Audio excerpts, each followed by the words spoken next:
ನನ್ನೆಲ್ಲ ಪ್ರೀತಿಯ ವೀಕ್ಷಕರಿಗೆ ನಮಸ್ಕಾರ. ನನ್ನ ಗುರು ಪರಂಪರೆ ಯೂಟ್ಯೂಬ್ ಚಾನೆಲ್ಗೆ ಸ್ವಾಗತ. ನಾನು ನಿಮ್ಮ ಕೃಪಾ. ಪ್ರಿಯ ವೀಕ್ಷಕರೇ, ಇವತ್ತೊಂದು ಸರಳವಾಗಿರುವಂತಹ ಪರಿಹಾರ.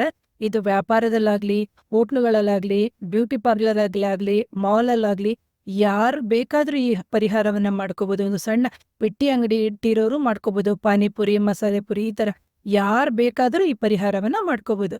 ಮೊದಲನೇದಾಗಿ. ಎರಡನೇದಾಗಿ, ಇದನ್ನ ಮಾಡ್ಬೇಕಾಗಿರೋದು ಶುಕ್ರವಾರ ಮಾಡಬೇಕು, ಇಲ್ಲದಿದ್ರೆ ಹುಣ್ಣಿಮೆಯ ದಿನದಂದೇ ಈ ಪರಿಹಾರವನ್ನು ಮಾಡಬೇಕು. ಪ್ರಿಯ ವೀಕ್ಷಕರೇ, ಇದಕ್ಕೆ ಬೇಕಾಗಿರುವ ಥಿಂಗ್ಸ್ ಏನು ಅಂತಂದ್ರೆ ವಸ್ತುಗಳು ಅಂತಂದ್ರೆ ಪಚ್ಚಕರ್ಪೂರ ತಗೋಬೇಕಾಗುತ್ತೆ. ನೀವು ಗ್ರಂಥಿಗೆ ಅಂಗಡಿಲಿ ಕೇಳಿದ್ರೆ ಸಿಗುತ್ತೆ. ಪಚ್ಚಕರ್ಪೂರನ ತಗೊಳ್ಳಿ. ಹಾಗೆ ದಪ್ಪ ಕರ್ಪೂರ ಬರುತ್ತೆ ನೋಡಿ, ಬಟ್ಟೆಗೆ ಹಾಕ್ತಾರಲ್ಲ, ನುಸಿಗುಳಿಗೆ ಅಂತ ನಾವು ಹೇಳ್ತೀವಲ್ಲ, ಆ ತರ ಕರ್ಪೂರವನ್ನು ತಗೋಬೇಕಾಗುತ್ತೆ. ಜೊತೆಗೆ ಜಾಯಿಕಾಯಿ ಸಿಗುತ್ತೆ, ಆ ಜಾಯಿಕಾಯಿ ಪತ್ರೆ ಸಿಗುತ್ತೆ. ಅದನ್ನ ತಗೊಂಡ್ ಬಂದು ಅದನ್ನ ಸ್ವಲ್ಪ ತಗೊಂಡ್ಬರ್ಬೇಕು. ಒಂದು ತಗೊಂಬನಿ, ಒಂದೇ ಕೊಡೋದವರು ನೀವು ಕೇಳಿ ಎಷ್ಟು ಬೇಕಷ್ಟು ಅದನ್ನ ತಗೋಬೇಕು. ಅದ್ರ ಜೊತೆಗೆ 2 ಏಲಕ್ಕಿ, 2 ಲವಂಗವನ್ನ ತಗೊಳ್ಳಿ. ಇದೆಲ್ಲವನ್ನು ನೀವೇನ್ ಮಾಡ್ಬೇಕಾಗುತ್ತೆ ಅಂದ್ರೆ ಕುಟ್ಟಿ ಪುಡಿ ಮಾಡ್ಕೋಬೇಕಾಗುತ್ತೆ. ಒಂದು ಮಣ್ಣಿನ ಅಗಲವಾಗಿರುವಂತಹ ಒಂದು ದೀಪನಾದ್ರೂ ತಗೋಬಹುದು, ಅಥವಾ ಒಂದು ತಟ್ಟೆನಾದ್ರೂ ತಗೋಬಹುದು, ಅಥವಾ ಹಿತ್ತಾಳೆ ತಟ್ಟೆನಾದ್ರೂ ತಗೋಬಹುದು. ಅದರಲ್ಲಿ ಚೆನ್ನಾಗಿ ಕುಟ್ಟಿ ಪುಡಿ ಮಾಡ್ಕೊಳ್ಳಿ.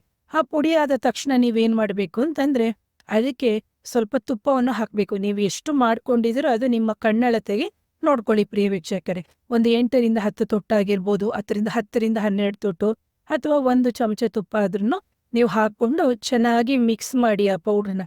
ಇದನ್ನೆಲ್ಲವನ್ನು ಈ ತರ ಮಿಕ್ಸ್ ಮಾಡ್ಕೊಳ್ಳಿ. ಆ ನಂತರ ನೀವೇನ್ ಮಾಡ್ಬೇಕಾಗುತ್ತೆ ಅಂದ್ರೆ ಒಂದು ಬೆಂಕಿ ಪಟ್ಟಣ ತಗೋಬೇಕು. ಬೆಂಕಿ ಪಟ್ಟಣ ತೆಗೆದು ನಿಮ್ಮ ಕುಲದೇವರು, ನಿಮ್ಮ ಮನೆ ದೇವರು, ಇಷ್ಟ ದೇವರು ಅಂತ ಏನಿದೆ ಅವರೆಲ್ಲರಿಗೂ ಕೈ ಮುಕ್ಕೊಂಡು ನಿಮ್ಮ ಇಷ್ಟಾರ್ಥ ಕಾರ್ಯಗಳಿಗೆ ಅಂದ್ರೆ ಅಭಿವೃದ್ಧಿ ಕಾರ್ಯಗಳಿಗೆ, ಧನ ಅಟ್ರಾಕ್ಷನ್ಗೆ ಅಥವಾ ವೆಲ್ತ್ ಅಟ್ರಾಕ್ಷನ್ಗೆ ಇದನ್ನ ನೀವು ಮಾಡ್ಬೋದು. ಸೊ ಇದು ತಿರಿ ಹಚ್ಚಾಯಿತು. ಅದೆಲ್ಲ ಆದ ನಂತರ ಒಂದು ಮಸಿ ತರ ಆಗುತ್ತೆ. ಅಂದ್ರೆ ಚೆನ್ನಾಗಿ ಬೆಂಕಿ ಆರಿದ ನಂತರ, ಈಗ ನಾವು ಸೌದೆ ಹಚ್ಚಿದಾಗ ಯಾವ ತರ ಆರಿರುತ್ತೆ ಅದೆಲ್ಲವೂ ಅದೇ ತರನೇ ಇದು ಕಪ್ಪಾಗಿ ಉಳ್ಕೊಳ್ಳುತ್ತೆ. ಅದನ್ನ ನೀವು ಚೆನ್ನಾಗಿ ತೆಗೆದು ಮತ್ತೆ ಒಂದು ಸ್ಪೂನ್ ಅಲ್ಲೋ ಅಥವಾ ಯಾವ್ದ್ರಲ್ಲಾದ್ರಲ್ಲೊಂದು ಸ್ಮ್ಯಾಶ್ ಮಾಡಬೇಕು. ಆ ಪುಡಿಗೆ ಮತ್ತಷ್ಟು ಬೇಕಾದ್ರೆ ಇನ್ನೊಂಚೂರು ತುಪ್ಪ ಹಾಕೊಂಡು ದಿನನಿತ್ಯ ನೀವು ಹಣೆಗೆ ಧಾರಣೆ, ಅಥವಾ ನಾವು ಯಾವ ರೀತಿ ಒಂದು ಭಸ್ಮವನ್ನ ಧಾರಣೆ ಮಾಡ್ತೀವಿ ಅದೇ ತರ ಇದನ್ನ ಧಾರಣೆ ಮಾಡ್ಕೊಂಡು ಹೋಗೋದ್ರಿಂದ ನಿಮ್ಮ ಜೀವನದಲ್ಲಿ ಆಗುವಂತಹ ಧನಾಕರ್ಷಣೆಗೆ ಆಗುವಂತಹ ತೊಂದರೆಗಳಾಗಿರ್ಬೋದು, ಅಥವಾ ವೆಲ್ತ್ ಅಟ್ರಾಕ್ಷನ್ಗೆ ಆಗುವಂತಹ ತೊಂದರೆಗಳು ನಿವಾರಣೆ ಆಗುತ್ತೆ. ಸೊ ಇದು ಅತ್ಯಂತ ಸರಳವಾಗಿರುವಂತಹ ಪರಿಹಾರ. ಇದರಲ್ಲಿ ಏನು ಜಾಸ್ತಿ ಖರ್ಚಿಲ್ಲ. ಹಬ್ಬ ಅಂದ್ರೂ ಖರ್ಚಾದ್ರೆ ನಿಮ್ಗೆ ಒಂದು 70ರಿಂದ 100 ರೂಪಾಯಿ ಒಳಗಡೆ ಖರ್ಚಾಗ್ಬೋದು. ಸೊ ಈ ಸರಳ ಪರಿಹಾರವನ್ನ ಮಾಡ್ಕೊಳ್ಳಿ.